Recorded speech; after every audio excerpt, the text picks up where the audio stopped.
Happy Thursday, everybody. Welcome in to a Dangle Bet Celly right here, powered by FTN. Chris Meaney and the Eric Young here with you today. 9 games in the NHL today. We're going to break them all down from a DFS and a betting standpoint. And we're going to talk a little bit of fantasy hockey towards the end as well as we wrap up week 3 of the fantasy hockey season. We'll take a little sneak peek at week 4, maybe highlight a few teams that are playing 4 games and a few players that we like on the waiver wire. Eric, what's up, man? How are you? We're burning it on both ends here, buddy. Full-time professional wrestling schedule has returned. I watch all of the hockey possible and football. I don't know if I'm coming or going, but I feel like we're doing pretty good, and people need to be listening, mostly to you, but some to me as well. Come on. I mean, you were all over Andrew Mangiapane last time out. He scored 2 goals. He scored the first goal of the game. Yeah. Mangiapane and Duchesne both. So if you watched and you listened, then you're reaping the benefits, and you probably were able to pick those guys up off of waiver wires. Possibly you started them in DFS. They scored. Mangiapane played awesome. Got 2 goals. So we're not just sitting here, running our mouths for fun. We're trying to win everybody money, including ourselves. So let's do it, man. Let's do it. I'm kind of running my mouth, just running around a little bit. Yeah. But Andrew Mangiapane. He is the most added player. It really is, yeah.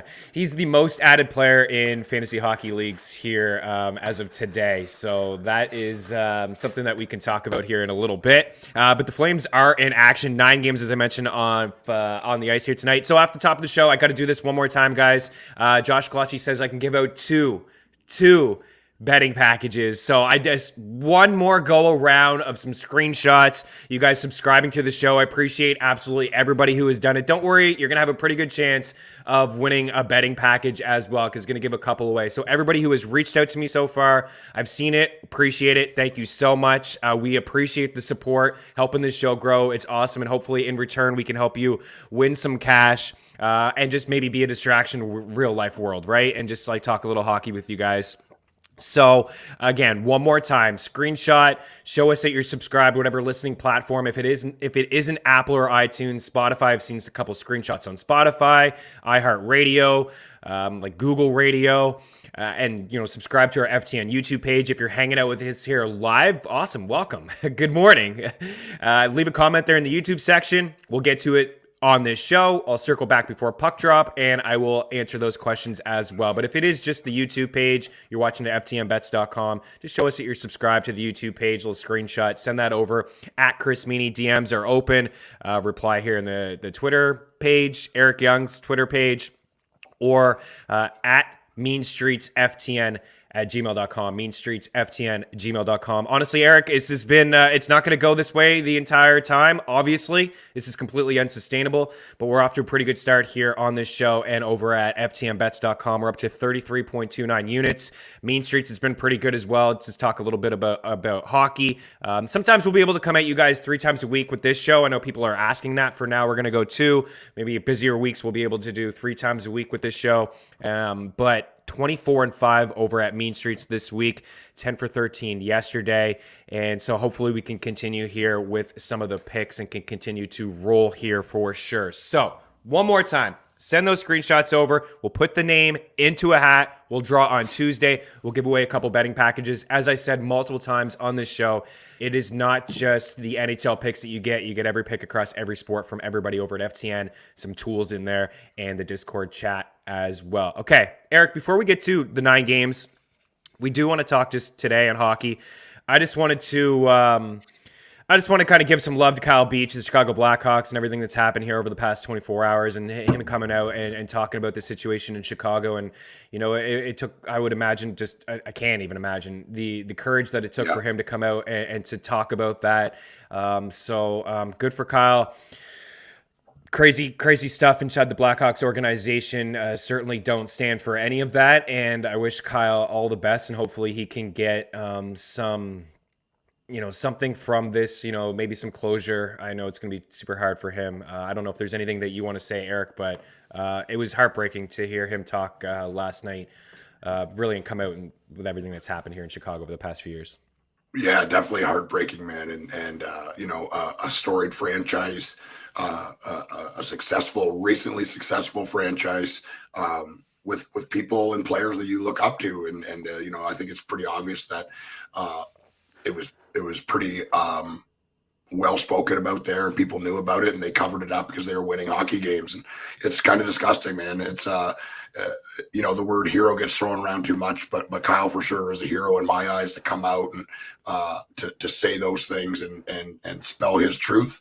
And it's an unfortunate thing, but hopefully, like you said, this will give him some closure. We can move on and we can prevent this from happening. People can prevent this from happening in the future, because it's just not something that should ever happen, especially nowadays. No, for sure. Okay. We love you, Kyle Beach. All right. Yep. Let's talk NHL here tonight. 9 games, as we said. So let's get to the most lopsided game, I guess, on the schedule here today is Tampa Bay and Arizona. Tampa Bay finally got that win against Pittsburgh. They look pretty good. They look like their old selves, and it was just one game, but they did handle the Penguins pretty easily in that game. Vasilevsky had a strong showing. So they get Arizona here tonight. They're minus 303 favorites. The Coyotes are plus 270. If you do want to back them, I'm not going to back them. I'm not going to bet Tampa here. Even at minus 300, putting them in a parlay. If they were to somehow lose, it would just frustrate the hell out of me to have them in a parlay, and that'd be the team that I would get out of here. I think maybe you can get involved with the puck line. It's just you can probably get involved with the puck line every single time when it comes to Arizona. These are how their games have gone. 8-2 loss, a 2-1 loss to Buffalo, a 7-4 loss to St. Louis, a 5-1 loss to Edmonton, a 3-0 loss to the Islanders, and then we have the Panthers on the puck line. I don't know if it was on this show. It was certainly on Mean Streets. We sweated that one out. We got it by an empty net goal, 5-3. So they are undefeated here to start the season. 6 losses. They've scored more than 3 goals in one of their games. They've been held to 2 or fewer in 1, 2, 3, 4 of their games. They're having a hard time keeping the puck out of the net. I don't know what else there really is to say. I'm sure from a DFS standpoint, these Tampa guys are going to be chalk. I don't know. Are you going with the upset here? I'm sure Arizona's going to win a couple games this season, but I don't know if this is one of them. Yeah, I mean, there's two things that we can move on from this game. Is one, we seen Tampa Bay become Tampa Bay in that last game. I said this earlier this week, is like, I don't trust them until they show me that they can be the team that I think they are, and they did that. For certain, they're going to win this game. I don't know, Chris, if I've ever felt so strongly about Arizona may not win a game, and I know that they will. There's players on this team like Clayton Keller that should be rostered. He's going to play a ton. He's going to shoot a ton. They're going to rely on him for the offense. There's not going to be a ton of it. But there is fantasy gold there to be mined. But as far as betting on them to win, betting on the over at 6, I mean, unless Tampa scores 6 goals, there's just no way that's happening. Arizona they're a disaster. They're an I don't know if there's been a worse team than I can remember in the history of the NHL.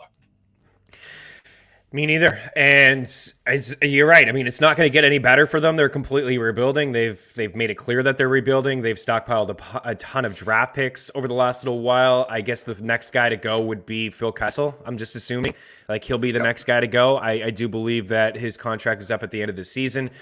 And, he probably is a trade deadline day. I don't know. Like it's very possible. But yeah, this Arizona team is not good. So do what you want to do with it. I probably won't go with Stamkos. We gave Stamkos on the show. Honestly, it's the only time that I bet Stamkos all year, and I didn't get it. I like Stamkos. I just feel like sometimes, more times than not, he doesn't get that shot prop. I think there's 9 games on the board. There's other guys that we can go to. I don't think we need to really get there, but Braden Point and Steven Stamkos, if you do want to get involved with those guys, from a DFS standpoint, it's not going to be cheap here tonight. They're going to be a popular stack. There is some value on the board when it comes to Tampa.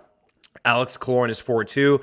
Andre Palat is 5.3. Anthony Cirelli is only 3.5. Like, he's fairly cheap as well. So that's a line that I think you could, he is on that first line on the wing with Braden Point and Alex Killorn. So Point is expensive, but Cirelli and Killorn are very cheap. So if you wanted to just get a piece of Tampa on the top line, then go ahead and do that. And then Corey Perry's on that first power play unit with Alex Killorn as well. That's it. All I will say is that I just don't think that Andre Vasilevsky is a good play in DraftKings. I didn't think that Spencer Knight was a good play the other day against Arizona just because I don't know how many saves he's going to get, right, Eric? Yeah. Spencer Knight didn't see a shot from Arizona until 3 minutes in the first period. 17 minutes into the first period, and he let it in. Like, he got the win. Vasilevsky's probably going to get the win. There's a chance he gets a shutout here, but there's also a chance that he only sees 17 shots in this game. And if he lets in 2, he's not going to return value. He's not going to return value from like a fantasy standpoint, Eric. Yeah, I mean, you got to be cognizant of this thing in season long and in DFS is like just being a good goalie and getting the win is not enough. You know, I mean, you want to, especially if you're paying for Vasilevsky in the 8,000 and above range, he's often going to be the most expensive goalie. They're playing against Arizona. Arizona may not get 15 shots on net. So, I mean, that's not good for that price. So I would definitely stay away from him tonight. And in the future, it's something that, you got to pay big bucks for a guy like that. And if you're playing on a team that suppresses shots, it's often not a good idea. Agreed. Okay, we'll move on. I don't know if Crosby's going to come back, but dude, I'm kind of feeling like he may. I feel like he may. We're coming at you early here on a Tuesday morning. Yesterday, I saw a report that he was a full participant in practice on Wednesday, and quote from Mike Sullivan, the head coach of the Pittsburgh Penguins, his status right now is day-to-day. Obviously, you guys watching him progress in practice, he was full capacity here today. We'll see how he responds, listen to the medical staff, and we'll make a decision accordingly. We're really encouraged by his progress. So Crosby skated on the first line, of course, between Jake Gensel and Evan Rodriguez on that line. So I kind of like the Flames here today. Plus money, been riding the Flames. We talked about them last time about how this team just seems different this year and how Daryl Sutter, walked into a tire fire last year, and he's getting these guys to buy into the system. So I'm seeing right now for Calgary, they're plus money, plus 108. They were plus 104 last night. I almost put him in the bet tracker last night, but I did want to see Sidney Crosby. I know it's just one player, but the boost that this guy will give to the team to have their captain back would be enough for me to maybe stay away. But I do think that the Flames are certainly in play today because they have been amazing this season to start. They've been winning. They've been road dogs. They were road dogs against the Rangers. They were slight favorites against the Devils, and we were on that one as well. What do you make of the potential return from Sid the Kid on DraftKings? We talked about this the other day. When he's going to return, he's going to be underpriced because DraftKings has kind of just left him there in the 5K range. He's 5'7". So he's 5'7" today. He's going to be one of the better values on the board. Even a potential low-scoring game with Jacob Markstrom expected to be in net for the Flames. Yeah, I think you have to pay attention to if Sid comes back. And I think, there's probably not maybe, 4 or 5 other players in the NHL that would increase a boost in their team other than Sidney Crosby. He's the captain. He's the heartbeat of this team. In my opinion, he's still the best overall player in the NHL. You can say whatever you want. I get that McDavid's really fast and he scores a bunch of goals, but Connor McDavid, a healthy Sidney Crosby is still, in my opinion, the best 200-foot player in the NHL. And, he's the leader of this team. So Calgary's been hot, but if he plays, I don't know if I would bet Calgary to win there. Pittsburgh will be at home. I am kind of interested in the 5-5 over. I feel like if Sidney plays and the way that the Flames have been playing, there could be something there. Yeah, you know what could call? I mean, the Flames are scoring goals. It doesn't had this discussion in the Discord channel, in our DFS Discord channel, just the other day that, the Flames were a team that we played quite a bit in tournaments last year because the price had dropped with them. They weren't scoring a lot of goals, and we felt like, people won't be on them. They'll be low owned. But, man, they're scoring goals here so far. They come in here riding a 4-game winning streak. They've scored 10 goals in their last 2 games. You mentioned Andrew Mangiapane, 7 goals so far.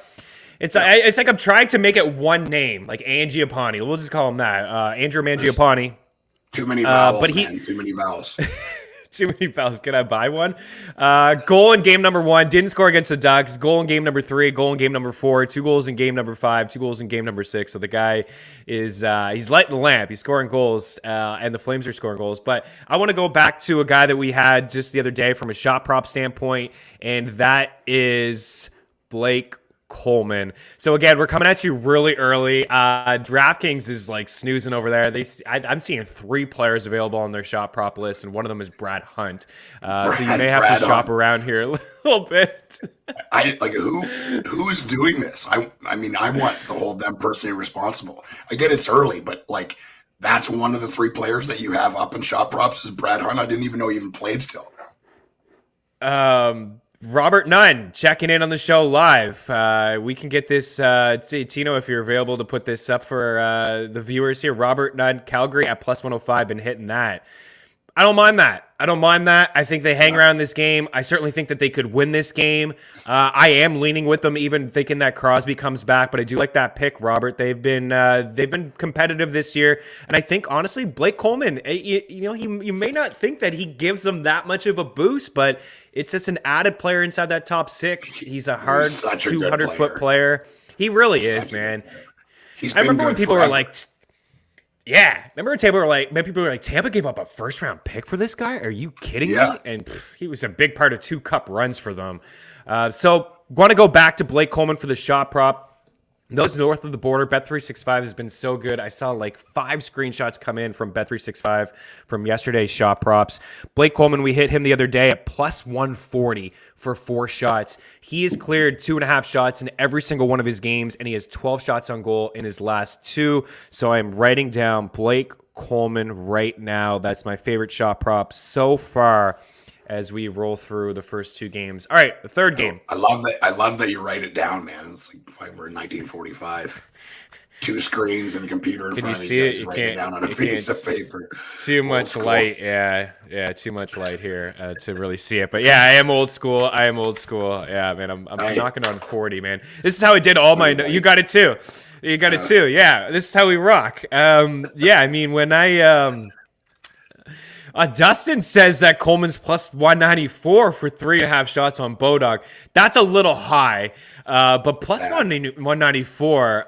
It's a little high. It is a little high. I like him to get 3, but man, he's been getting to that, and he's been at that number the last 2 games. Dusty, just giving you nicknames there. Okay, so Blake Coleman 2.5. We do like that one. Yep. All right, let's move on. Get a little notepad. Back in the day when I radio, like 15 years ago, I had the notepad too, and my program director was like, "Dude, you have like 4 computers. Like, why don't you just write a couple notes on the screen?" It's like notepad. I put this bet in last night. It's roughly around the same odds. Carolina minus 130 against the Boston Bruins, plus 118. The Bruins played last night in Florida, lost to our Panthers, who continue to be undefeated to start this season. We got Jeremy Swayman in net for the Bruins. Pretty good goalie so far. Very small sample size last year. Yeah, he is good. But I like this Carolina team. Yep. Yeah, you're right. I think they'll probably just rotate through him and Linus Ullmark. I think it's a good 1-2 punch. It's a decent. I know a lot of people out there want to do the tandems in fantasy hockey, tandem goalies. I think if you have like Pavelski and Spencer Knight, you're well on your way to like 40 wins. This could be another duo that could help you out as well. You do? You got Spencer Knight and Pavelski? And 3 of my 9 leagues. That's right, 9 leagues. Go ahead. Oh, wow. Yeah. Hardcore. I love it. I told you guys, this guy's a fantasy hockey psycho. Yeah. Dustin Perninsky says minus 147 over 2.5. Wow. That's changed quite a bit at minus 147, considering he was plus 140 just the other day. I love the pick. Maybe I can get some golf tips from you. It looks like a nice form there, Dustin. I still think minus 147 is okay, but yeah. That plus 194 is always a little tempting there. But for Carolina, like this Hurricanes team, they're also undefeated on the season. At home here, you got the Bruins who, the Bruins are great, obviously. They're a really good squad. They're going to be a playoff squad. They're going to hang around. But, playing last night in Florida and then having to play here against Carolina, who is a perfect 5-0 on this season. They've only allowed 1 goal in each of their last 3 games, so they've outscored their opponents 13-1 over that span, and they have yet to allow more than 3 goals in a game, too. Frederik Andersen, Eric, looks pretty good to start the season in Carolina. Yeah, playing the Leafs the other night, they signed him to a new contract, a 2-year deal. I mean, he's a good goalie. There's no doubt about it. He's older, likely to be injured at some point. That's kind of been his MO over the last couple of years. But I mean, Carolina, they're one of my favorite teams to watch.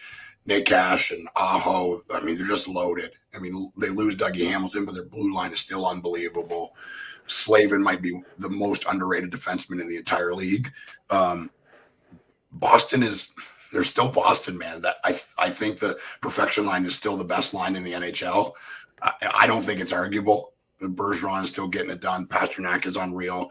There's some kind of a weird mind meld between those 3. They're like, just when those 3 guys play, they have a chance to win every single night. And like I said earlier, Swayman's played really well, including when he played at the end of at the end of last season. So somebody to pay attention to. He's a little known guy, and especially in like home leagues. He's probably available to you on your waiver wire.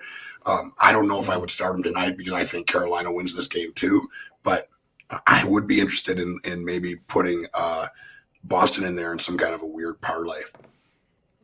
Yeah, I mean, they are capable. Anytime the Bruins are plus money is interesting. I was thinking about them last night as well. I was trying to, again, like, Joel Quenneville should be fired here immediately. He should have been fired yesterday. And I was thinking to myself, like, maybe I shouldn't be on the Panthers. Maybe I shouldn't have people betting on the Florida because I didn't know. Honestly, with just everything that's happened, I didn't know if he'd be a distraction. And I was trying to put betting and like real life aside. And I told people that in the Discord that maybe now's not the time to jump on Florida against Boston. As some people did it anyways and got it. But yeah, I mean, Quenneville it's so disgusting. Like, this guy should just be out of the league right now already, on a bit of a tantrum. But anytime you see the Bruins a plus money, I think it's certainly appealing. But I'm going to back Carolina here, the better team. I think the under is the play. I don't like a lot of players here from a DFS standpoint, but I certainly do from a shot prop standpoint. Andrei Svechnikov has been so good to us. He has cleared 2.5 shots in every single game of this season, 4, 7, 7, 3, and 3. He is probably my favorite on the board just because of the consistency, but we'll recap towards the end of the show. I like him. And on the other side of that is David Pastrnak. I mean, this guy just shoots the puck so much. He's going to be at 3.5. His shots so far this season, 4, 5, 6, 3, and 6. Yesterday, he had 2 with about a handful of minutes left in the game, and he finishes with 6, Eric, because that's how quickly he can do it, right? He's a volume shooter, and you talked about that top line being so good. So from a DFS standpoint, I think I'm out. I see kind of a low-scoring game. I think I see like a 3-2 game here, maybe a 3-1 game. I think the under is certainly in play, but I like the Carolina Hurricanes overall. But Pastrnak and Svechnikov in play. All right, Colorado and St. Louis here tonight. We have kind of a pick 'em here. The Blues are home dogs at plus 110. You got Colorado. The best you can get is minus 120 at PointsBet if you want to back them. We were dead wrong about the Avs and Vegas. Vegas won last night as well against Dallas. What's going on here? Do we need to start to be concerned about Colorado, or are they going to finally? They're going to be all right. I mean, they're going to be all right. They're going to make the playoffs, but not a hot start. Yeah, I mean, Vegas is still a good team. They were due for a win. I didn't think, and neither did you, that it was going to come against Colorado, but it did. I mean, this is the madness of hockey. I think the Colorado Avalanche are still, on paper, the best team in the NHL from all standpoints. They're still my pick to win the Stanley Cup this year. That's what I believe. St. Louis is showing some pushback, though. I would say this, maybe not now, but in your season long.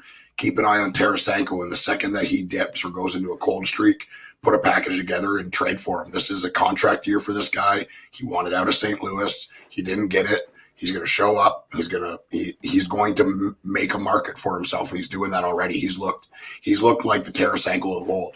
And as long as he stays healthy, I think the second he dips, and he will, because all hockey players and all scorers do, the second he gets cold, take advantage of that and get this guy on your team. It's never been more important in his life for him to play good than this year. So that, that's something you got to really think about. Yeah, he had that highlight reel goal there in the last game against the Kings. Yeah, that was vintage Tarasenko, and he's off to a heck of a start. This guy was an absolute steal in fantasy hockey drafts because of the shoulder and the trade. Rumors. I think a lot of people are hesitant to draft him. Yep. But he has his top 15 upside among forwards. Like, he really does, and we're seeing it. He's got 6 points through 5 games. He's got 3 goals and 3 assists. He's got points in 4 straight multi-point games here and back-to-back games. And you just see when you look at like daily face-off and you see the lines and you see Tarasenko on the third line, and you're like, I don't really like that, but he's on the first power play unit. And also he's underpriced in like the daily community because of that. I don't think I'd like him tonight against the Avs, but Colorado has been giving up more rubber than we're used to seeing. They're outside that weak division that they played in last year. They're playing multiple teams, so that's part of it as well. They had to go out east and play, the Atlantic Division. They struggled against Florida, and they found a way to squeak one out against Tampa Bay. But this is going to be a tough matchup for them. St. Louis already beat them earlier in the season, and they, I believe, were dogs in that game as well. But there was no Nate McKinnon in that contest. Colorado was also missing Gabriel Landeskog as well.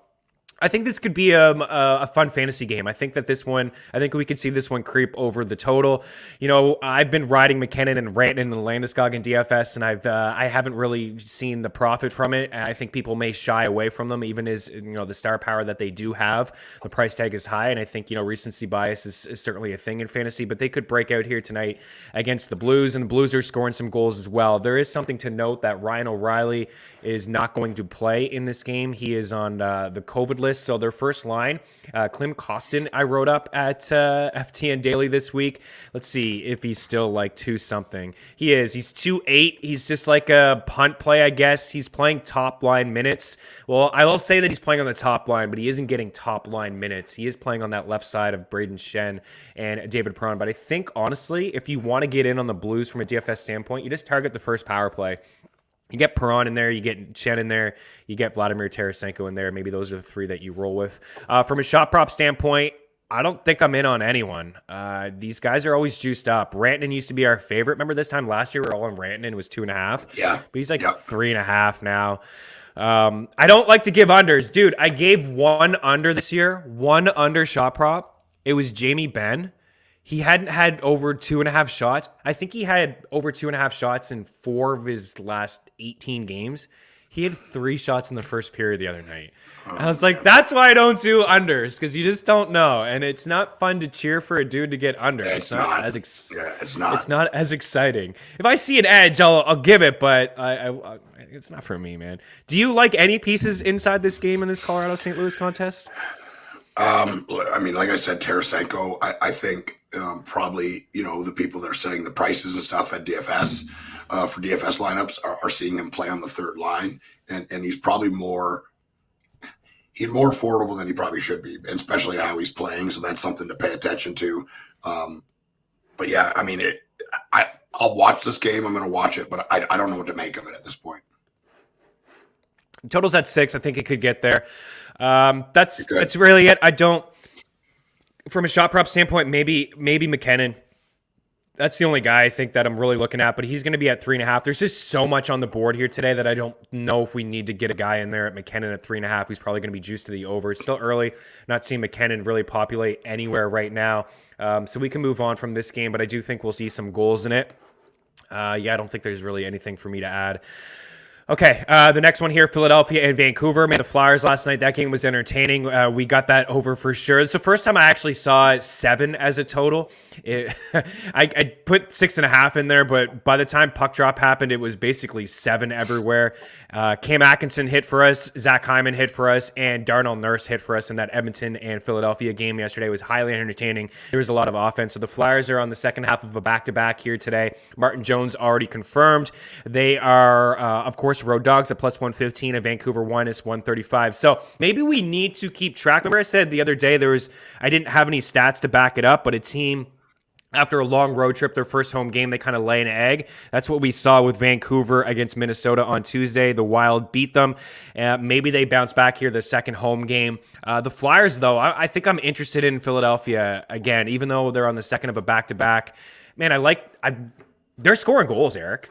Like, they're going to allow some, and they're going to allow some probably all year, kind of like the over here at 6.5. But this is a team, the Cam Atkinson edition, he's been phenomenal. That second line with Atkinson, Derek Brassard, and Joel Farabee, they've been one of the better lines to start the league, man. Yeah, Philadelphia is super interesting this year. And in hockey, back-to-back sometimes, for me, a team coming off a win on a back-to-back, like, there's no practice. They don't do morning skate. They just all start thinking about is the next game. They have nothing to worry about. They're relaxed. Emotionally, they're happy. They're feeling good. They're coming off this win. I'm hammering Philadelphia to win this game. I'm putting some money on that. Put some money on it. Oh, baby. Write that down, Tino. Putting some money on it. I like the Flyers, too. I think the best play is 6.5. I like this game a lot from a DFS standpoint. Yesterday, I wrote up that second line because I thought that they were underpriced. And let's just double check here. They are, again, still underpriced. Cam Atkinson's 5'8". Joel Farabee is 5K. And even their center, Derek Brassard, is 4'6". I'm not totally into Brassard, but listen so far to the start from Cam Cam Atkinson in Philadelphia.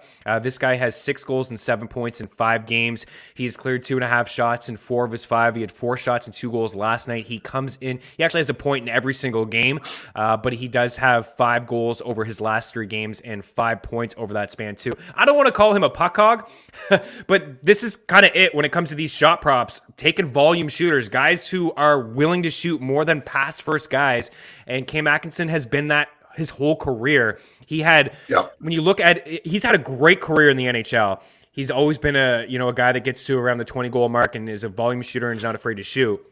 The big season he had was with Artemi Panarin on his side, was the playmaker there. But Derek Brassard's a pass-first guy, too. Atkinson has played some heavy minutes as well. So I really like him tonight at 5.8. I like his shot prop again. I'm probably going to go back to him at 2.5. So, not just that first line it's really good with Couturier and Giroux. Like, that line is good. Travis Konechny. But don't forget about that second line in Philadelphia. They're underpriced. I like them from a DFS standpoint. And then these Vancouver guys are Carter Garland is pretty expensive, Eric. But he does have 8 points in 7 games. He's 6'9" on DraftKings. I don't like that. It's a little bit too much for my liking. But do you think that we'll see some goals here? Are you with me on the over? I definitely am on the I think, the over. Are you seeing, is it 6.5? Yeah, 6.5. It's a little high, but I think we get there. You could get 6 at BetMGM at -120.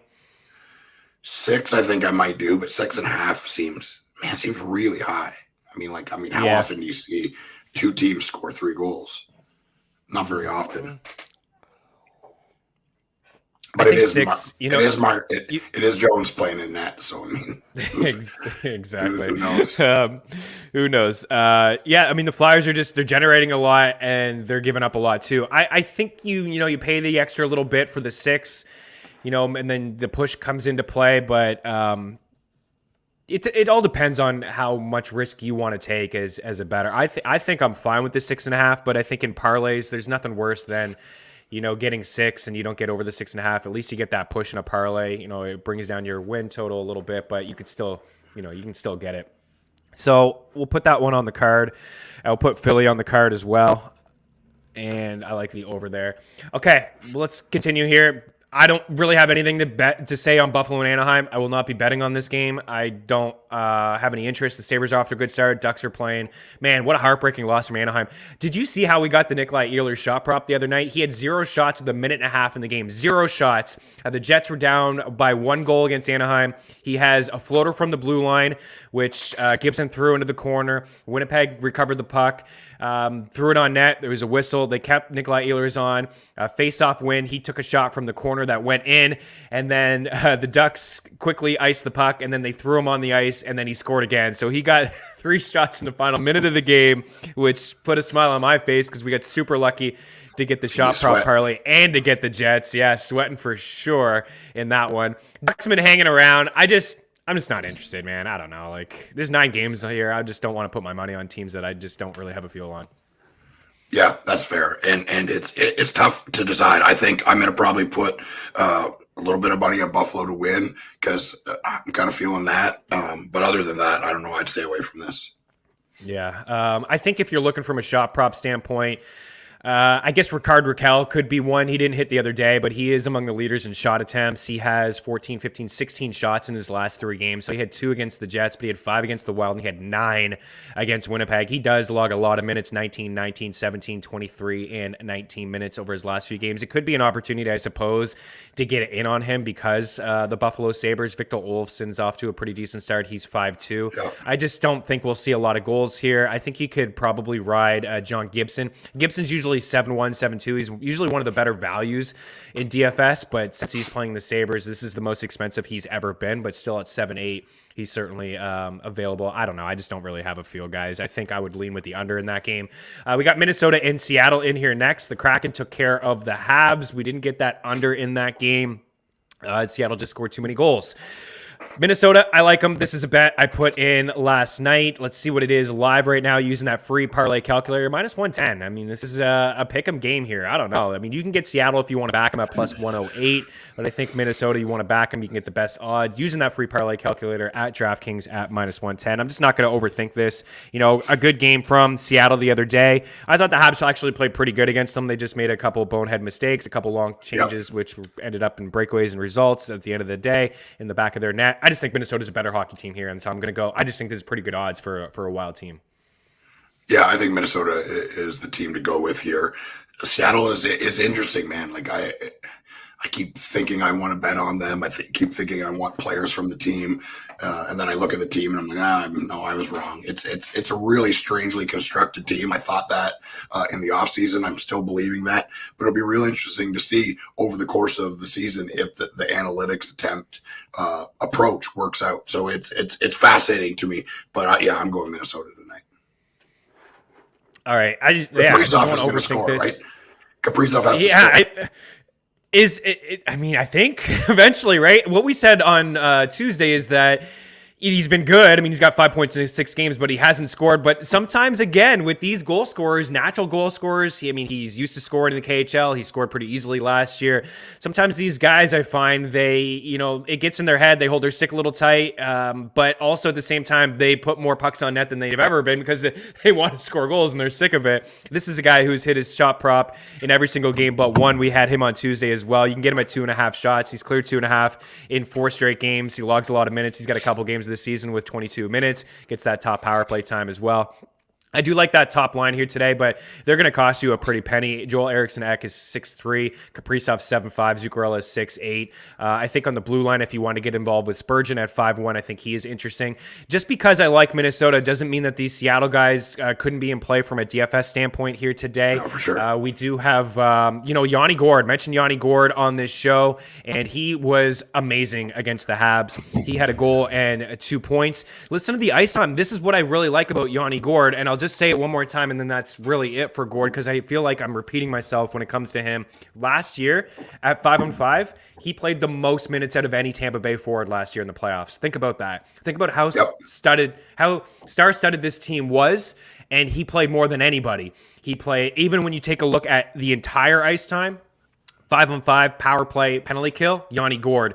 This is a guy who is going to probably be among the leaders in ice time this season among forwards. He's played 3 games, 22 minutes, 22, and 21.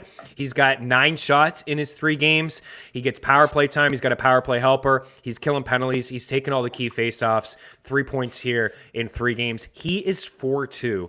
He is 4-2 on DraftKings. He is extremely affordable. You can play him as a one-off if you want to. Seattle's been juggling their lines quite a bit. Let's see. What do you think? You play Gourde at 4-2? I play him at 4-2. I picked him up actually before we got on the show today. I was scouring the waiver wire. I picked him up in a bunch of places. I own him in our salary cap league.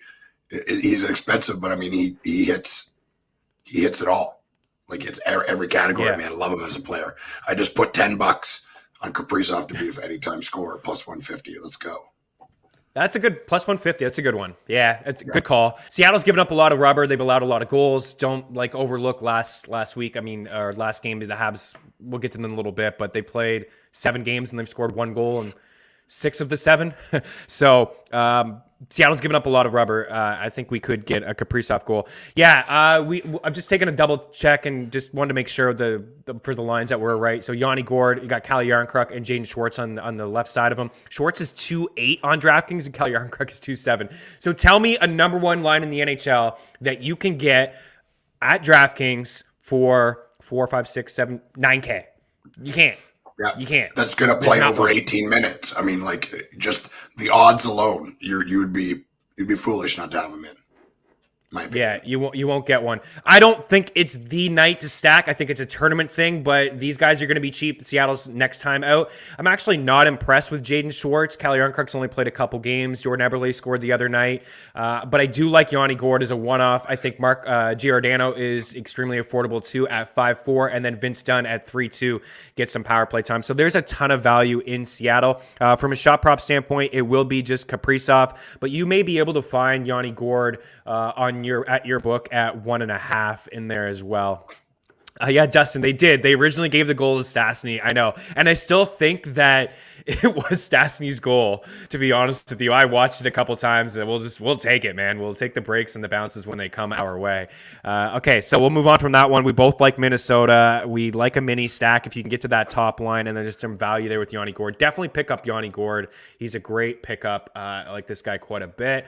And then we got a couple more games here. Winnipeg and Los Angeles. The Jets, so we talked about them pulling that game out just the other night. I got to go back to the usual suspects. We're not going to be able to get guys like Nikolai Ehlers or Kyle Connor at 2.5. I have no idea why these guys were 2.5 at -145, -149 the other day against the Ducks with no... Hard to believe, right? Because Blake Wheeler didn't play in that game and Mark Scheifele didn't play in that game. But it does sound like both of these guys, actually Scheifele is ruled out. He's not going to play, I don't think. But Wheeler returned to practice yesterday. He could play. But Kyle Connor at 2.5 shots, if you could see Connor at 2.5 shots, just plug it in and put him in a parlay to make it worth your while. This is how it's gone for him. 5 shots, 2, 4, 6, 5, 3. He's a volume shooter. He's got 10 points in 6 games. He's phenomenal. He's one of the most underrated snipers in the league. So good. And then Nikolai Ehlers finally got on the score sheet last game with the 2 goals that we talked about.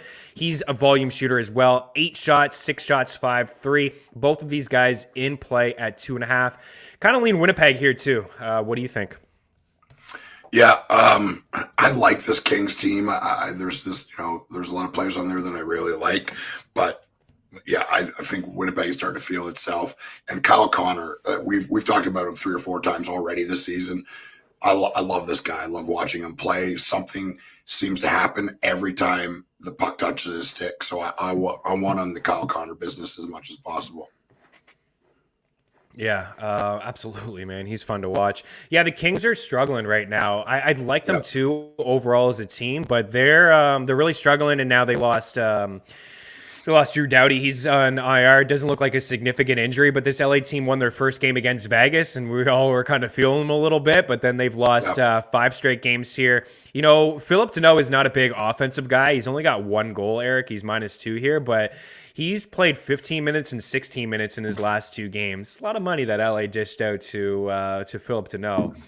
He's not going to be in Montreal. He would have been playing like 20 minutes a night for sure.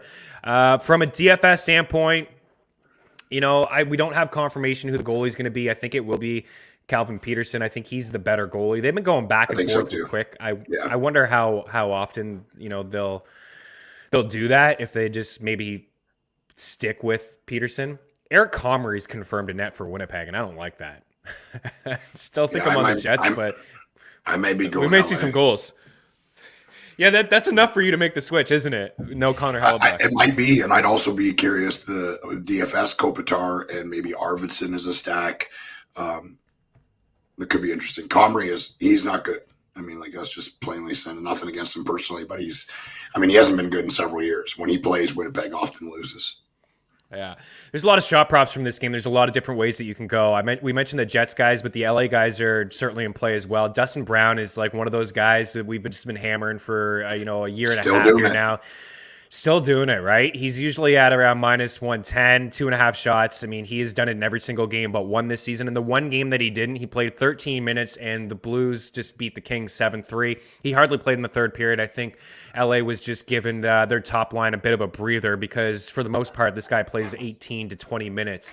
So he bounced back after that dud game with 5 shots. So 2.5 shots for him. Actually, just looking at the shot attempt leaders overall, your guy, Victor Arvidsson, 46 shot attempts in 6 games. That's tied for the 10th most in the NHL. Guys that are inside here, just quickly like sidebar, volume shooters. Ovechkin leads the way, of course, with 56 shot attempts.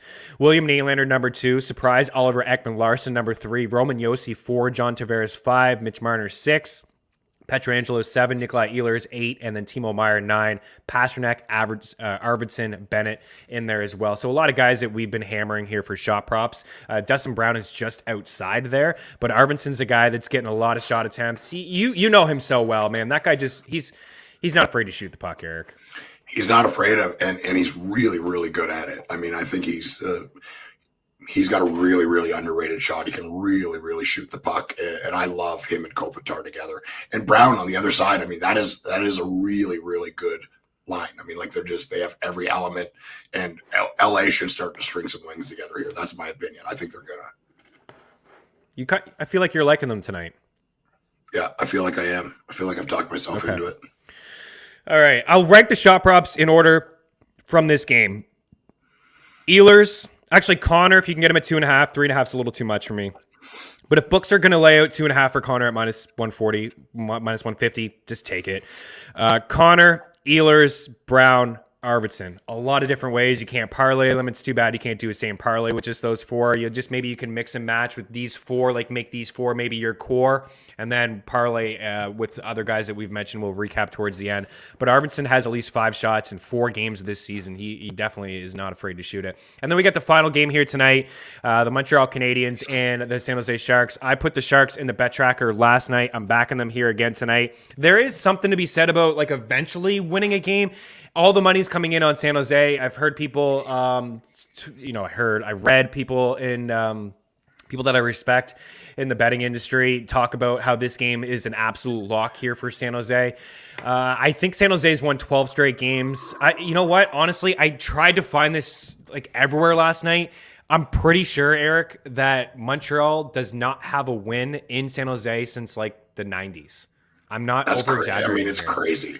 I don't ever put stock in that kind of stuff. It's different players and different teams and different coaches, but it's bizarre. It's bizarre. They've lost 10 straight in San Jose for sure. They've been outscored 41-14 over that span.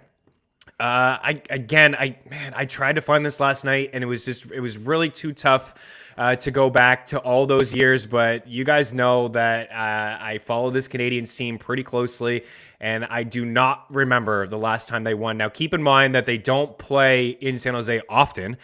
They haven't played there in a couple years, so that's something to keep in mind. 10 losses means that it's been over 10 years, right? Like, I mean, if they play them in San Jose, they play them once. Yes, over 10 years.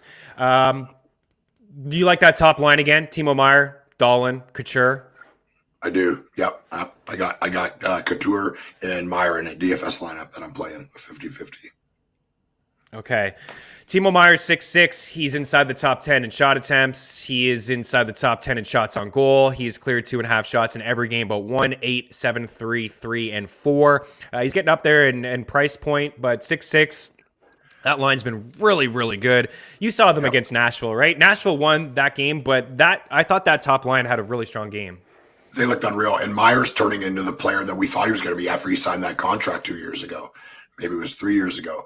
I was all over him in season long that year, and it bit me. I reached for him in a ton of leagues. I had him in almost every one of my teams, and it submarined me because of the draft capital I had to spend to get him. If you got him this year, you got him late, and you are smiling like a Cheshire cat, man. He's been unbelievable, and I think it's going to continue. Big dude, rips the puck, skates like super, super well for a guy his size, playing on the top line. He's going to have to log a ton of minutes, play a top power play. I mean, I want to be in the Kyle Connor business. I certainly want to be in the Timo Meyer business as well, as often as I can. So I found it. Do you want to know when the last time Montreal won in San Jose? Do you want to guess? No. So let's say, if it's 10 years ago, I'm going to say 2000. 1999. Oh, man, 1999. You were right on. That's insane. 1999 is the last time Montreal won in San Jose. Just seeing an old article that surfaced, their lineup was Jose Theodore, Jeff Hackett in net. Their top line was Martin Brzezinski, Trevor Linden, Shane Corson. They had Danis Zubris on the team, Oleg Petrov on the squad. Mike Ribeiro was their fourth line center. Craig Rouvet was their top line defenseman with Eric Weinrich. My goodness. Eventually you got to win there, I think. And there, again, what we said before, there is something to be said about these long road trips. There isn't there a long road trip that you have and then you come back home. It is a different feel. I've heard players talk about it before. There's really no rhyme or reason for it. And maybe you're on the road for so long, you're in your routine, and all of a sudden you're back home. You got the fans. You want to do a little bit more for the fan base. But this is a team that went into Montreal. They won 5-1. They went into Ottawa 2-1. They went into Toronto 5-3. They played Boston. They lost 4-3. And then they went into Nashville and they lost that one 3-1. So they have lost back-to-back games. And they've played, like, that's a pretty significant road trip for the team to go to do the whole Canadian Eastern kind of feel, and then down to Nashville and then back out to San Jose. And just having played in Nashville 2 days ago, I'm not trying to talk myself out of the pick, guys. I am back in the Sharks here tonight, but my goodness, like anytime like all of the money comes in on one team, there's reason to maybe be a little hesitant on that. But I am in on the Sharks. I'm in on Timo Meyer. If you were to pick any Canadian, do you like any Montreal players here? Because these guys are completely affordable, and nobody's going to be on him tonight, Eric. Nobody's going to be on him from a DFS standpoint because they've gotten 1 goal in 6 of their 7 games. They had 1 game with over 1 goal. It was 6, and it was against the Red Wings. If you're going to pick any Habs, like, who would it be for you?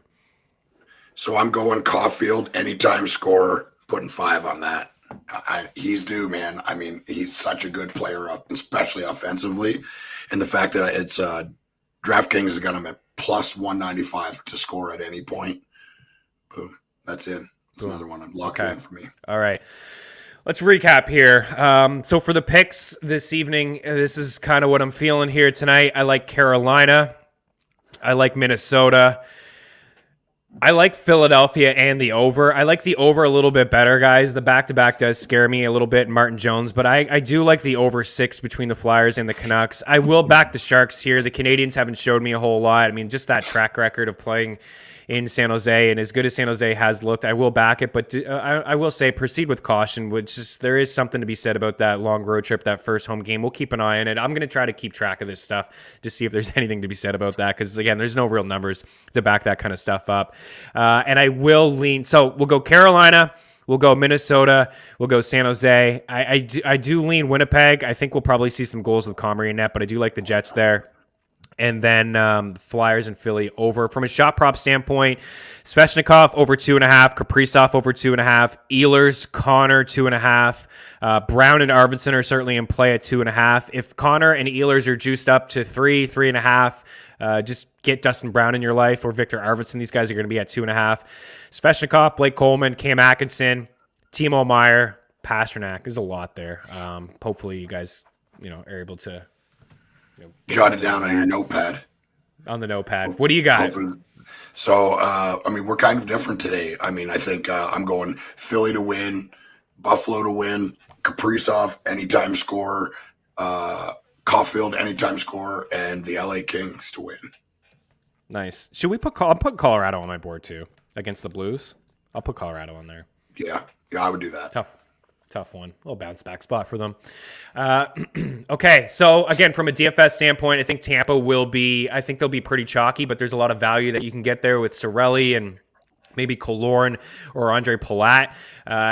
Calgary and Pittsburgh kind of lean under there. I don't know if we'll see a whole lot, but if Crosby does come back, he's certainly worth the sprinkle considering he's sub-6 over at DraftKings. I don't think we'll see a lot of offense in Boston and Carolina. I think we'll see some offense in Colorado and St. Louis. I think that could be a fun game environment. And I also think we'll see some offense in Philadelphia and Vancouver. Attack that second line for the Flyers. Buffalo and Anaheim, I'm not into it. Minnesota, if you can get to that top line, go for it. There's some value in Seattle with Yanni Gourde. And then I think we could see some offense in Winnipeg and LA. And then also Montreal and San Jose. I do expect to see some offense, at least from the Sharks on that side of things. And just don't ignore that top line.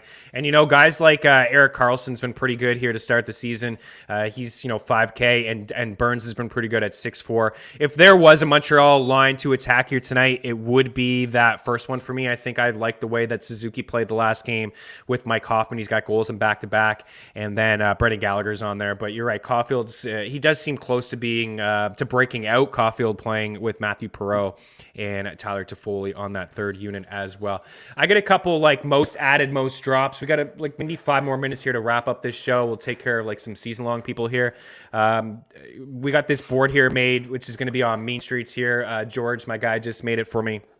This is the most added players, Eric. We got Andrew Mangiapane, Andrew Kopp, Brendan Tanev. We got a couple goals the other night against the Habs. Josh Morrissey, Gustav Forsling for Florida, Cam Atkinson, Logan Couture, Victor Olofsson, Drake Batherson, and Rasmus Anderson. I'll just say Rasmus Anderson. I mean, you're all over him Mangiapane. Rasmus Anderson, get some top power play time in Calgary, and he's hitting the score sheet. Top Dude, he's available. Power play. Do you have any shares of him? I don't, and you won't be able to see this, but I'm. Oh, there you go, Rasmus Anderson. I'm trying to add him right now. You're picking him up right now on the fly. As we were, I already was looking at him. I had him in. I'm trying to figure out who I want to drop, and then you said his name. Another guy to look at that's probably available. Charlie Coyle. The last 7 days has got 2 goals, 2 assists. Is playing on a really good line for Boston. Is playing some important minutes at center, and has center and right wing eligibility on Yahoo. So that's a guy to keep an eye out for. Nice. Robert Nunn says San Jose is 23-8 versus the spread against Montreal since 1996. Dude, we appreciate that. That it is crazy, isn't it? I mean, the Sharks had some really good teams over the years, and the Canadians had some pretty bad teams over the years. And we talked about how they don't play there too often, and they don't play them all that often as well. But that is pretty crazy. Yeah, Rasmus Anderson, I think, is a pretty strong pick. Here's the most drop players here today. Let's see if you would drop any of these guys, Eric, in your fantasy teams. Zach Kassian, absolutely. I'm surprised this guy has like a 23. Zach Kassian had a higher ownership in Yahoo leagues after drafts were done than Logan Couture. guys, Kassian played on the top line last year. This is the reason the Oilers are better, is because they went out and got a guy like Zach Hyman who deserves to be on the top line. Yeah. They don't have to play Zach Kassian alongside Connor McDavid. Yeah, cut your ties with Kassian. Here we go with Joe Pavelski. Joe Pavelski this year looks like the Joe Pavelski of his first year with Dallas. He's the second most dropped guy. William Karlsson, Jake Muzzin, Michael Bunting. I think Bunting is worth a flyer in deep league ads, but there'll be some inconsistencies there. Drew Doughty on IR. Your boy, Rupe Hintz, Evan Bouchard, who I think has looked pretty good, getting some power play time in Edmonton. Jonathan Taves, Riley Smith of Vegas. Are you holding tight on Hintz and Pavelski, guys like this? Dallas is just, man, they just don't score any goals. So I watched a fair bit of that Dallas game last night. I'm holding on to Hintz. He's younger. He showed that he's an unbelievable player last year when he was banged up for almost the entire year. But Pavelski, man, he and I mean, look, I've only watched a little bit of Dallas this year, and last night was the game that I watched a lot of, and he looked bad, man. He was making mistakes. He looked like he was skating in mud. Yeah, I'm dropping him and moving on. Yeah, I would drop Pavelski too. There's actually no doubt about that. What I will say about Pavelski was a couple guys that are back into the lineup for Dallas, like Tyler Seguin and Jamie Benn. These guys didn't play a whole lot. Rupe Hintz didn't play a whole lot last year. Pavelski's averaging 15 minutes per game with Dallas through 7 games, and he averaged 19 minutes per game last season. So that's like 4 minutes fewer per game. I think it's only a matter of time before he... Yeah, that's a lot. I think it's only a matter of time before maybe they just take him off that top line. I do like Rupe Hintz, and Robertson is back now. So like those are 2 guys that I would be patient with. But I understand maybe cutting ties with Rupe Hintz. But Robertson, I do believe that he is a 25-goal scorer this season. And Tyler Seguin, I mean, maybe you'd be a little bit patient with him. Jamie Benn wouldn't be a guy that I'd roster. I like Dennis Garionov. I like Radulov, but they just don't score enough. So these guys, I would move on from them and get players on teams that score goals. The truth is, the Dallas Stars just don't score a lot of goals, man. No, haven't really don't. No, they haven't for years. And Pavelski had that high 18% shooting rate last year, which was just, I think he's had a couple seasons like that, but for his career, he's at 12%.